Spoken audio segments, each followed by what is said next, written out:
I bet you didn't think I was going to come. What are you doing? Watch out. In the trash can. I got to tell you, and it was Josh McElwain the other day with you. Oh, by the way, tomorrow morning, 10 o'clock. All right, Channel 9. All right. You can see that interview. And what he did was he said to me before we went on the air, he said, Jack, did you ever think for a minute that this would be happening to you? And the answer was no. No, this is not anything I ever thought would be happening to me. And I bet all of you feel similarly. I mean, all of the activism that's occurred over the last couple of years, the groundswell, all of you have gotten involved. Some of you never got involved before. You know, regardless of where we were prior to 2 years ago, we're here now. All right, this is what it's all about, and conservative values are ruling now in this state. So now I didn't think I'd be doing this, but my country means more to me than that. And so at this time in my life, this is what I have chosen to do. And all of you have chosen also to do extraordinary things. And that's why all this has happened. November 2nd, was that not an enormous, I mean, especially in the state of New York.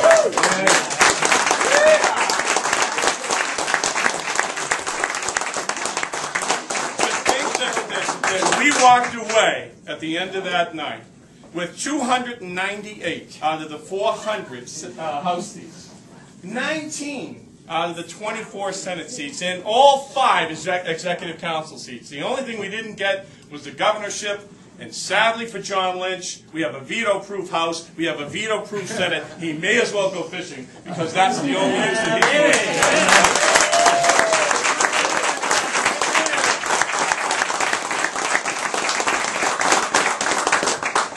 can. This man, Bill O'Brien,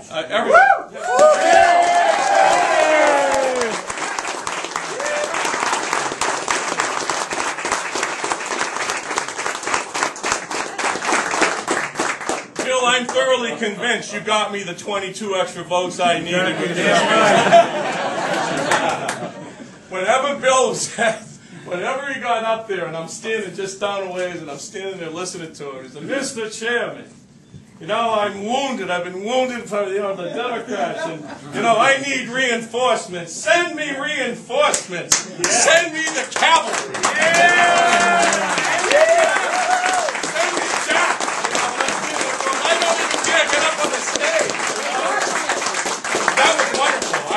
Bill, I mean, I was impassioned, and it really just struck me. It did. It struck me to my heart. It was, and I know it was heartfelt, and I so appreciated your support.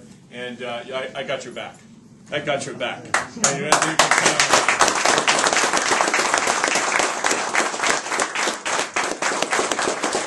We weren't sure we were going to win. We felt pretty good, but I got to tell you, the decision that we made before any of this happened was that if we did win, we would have a transition team. We knew that the entirety of the existing staff was going to be leaving. So that's not normal. We also knew they weren't going to stay very long. So we didn't have a lot of time. And so once we won, you know, it was like the dog chasing the truck down the street every day that's galloping back out there, never catches the truck, and all of a sudden one day grabs that bumper. What now? So, but honestly, I had talked to Jennifer and to Jeff, and we asked Chris to come on. We knew he had a lot of talent and ability in the areas that we needed. And I got to thank all of the 3 of you, and of course the rest of the team.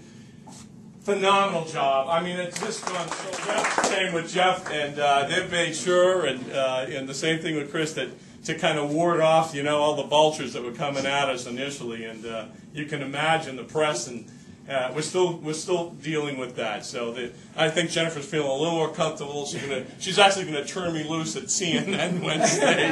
So I guess we made a little progress. Tonight, I also want to thank Karen Testament. Karen over in the corner.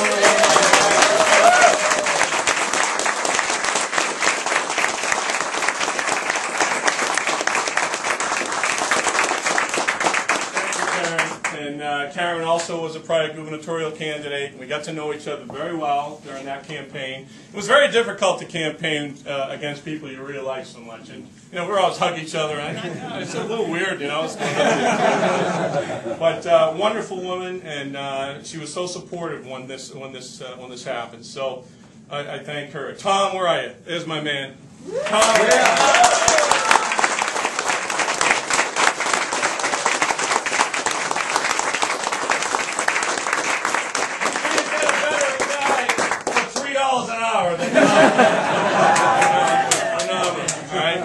That's Joe Barton, my Black Ops guy. There's Joe the band.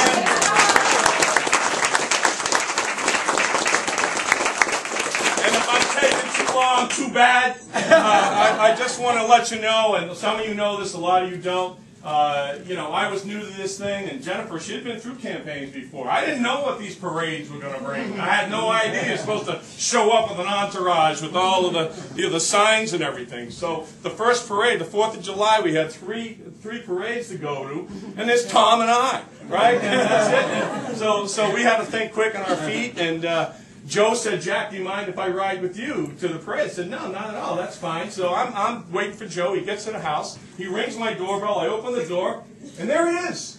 Kilt, hat, bagpipes. No one's going to pay attention to anyone but us.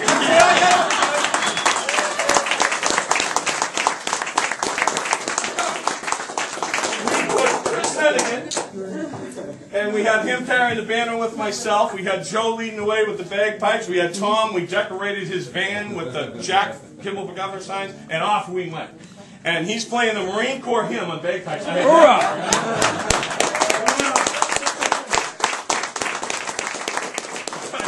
Marched every step of every way. It was just a phenomenal day, I'll tell you.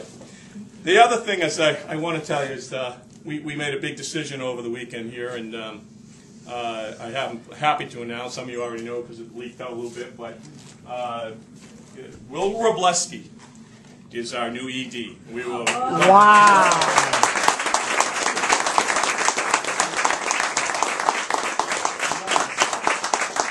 I think he's just a perfect choice. We were a little biased in that.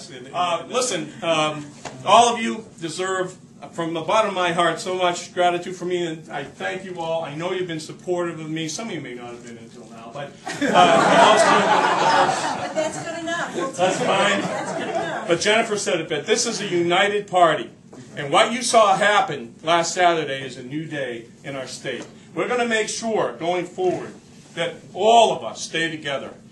I mean, after all, November 2nd didn't happen just with one establishment, if you want to call it establishment, or the new folks. It took everybody. And somebody said to me a week and a half ago, "Jack, there wasn't enough Liberty folks in the room at the convention for you to have won." That's right. And that's the point well taken. A lot of the folks who voted for me that day were folks that have been in this party for years and have been in the trenches all that time.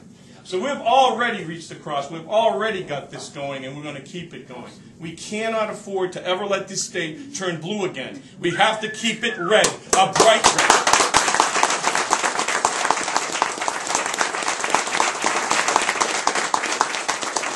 We're going to grow the party in every county.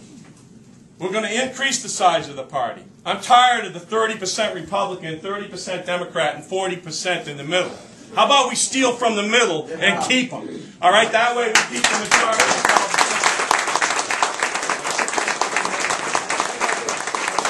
It's time for a Republican governor. So in 2012, we got to make sure we deliver on that promise. And the other thing we got to do, this is the most important presidential election in our lifetime. Right? Yes. We got to deliver from this state, the next president of the United States. He's going to be a strong Republican.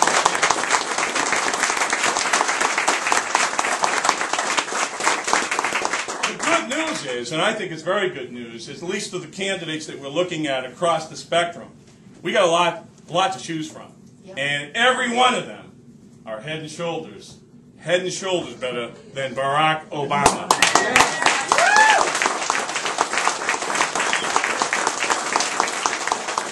So thank you all so very, very much. Stay excited. And like I said the other night to a good-sized crowd, please please stay involved. Don't stop. This is the time that we have to stay involved to continue this journey, because quite frankly, to do anything less is conceding our country. That's what we'll be doing. We have to be up for the fight, and that's what it's going to be. No more giving in.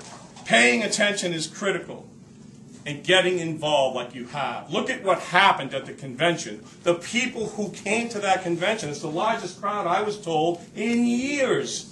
And that paid off in big dividends. It really did. So thank you again from the bottom of my heart. This is a great party. I'm thrilled. And Michael and Mar-mar, you guys, I don't know where you came from. I know originally God love you both.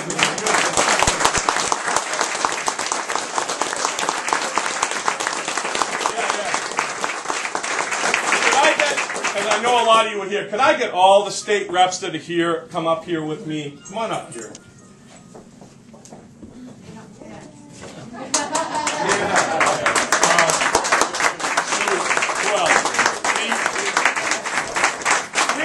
Round of applause for all these folks.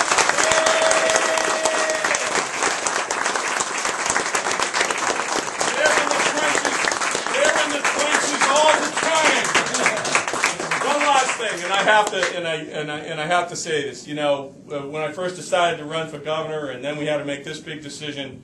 My soulmate, my wife Donna Marie, she's the one that was, I got to tell you, she had to put up with all the stuff. I come home at midnight, Donna would be on the couch, oh my God. And, you know, and I come in and the first thing my wife would do when I come home on a weeknight is shut the TV down, and she'd go, all right, please tell me about your night. Please tell me what has happened. And then she'd come with me on the weekends. You can't do these things, and Jennifer and anyone else in this room that have been candidates, you can't do it if you don't have the support of your spouse. Yeah. It's absolutely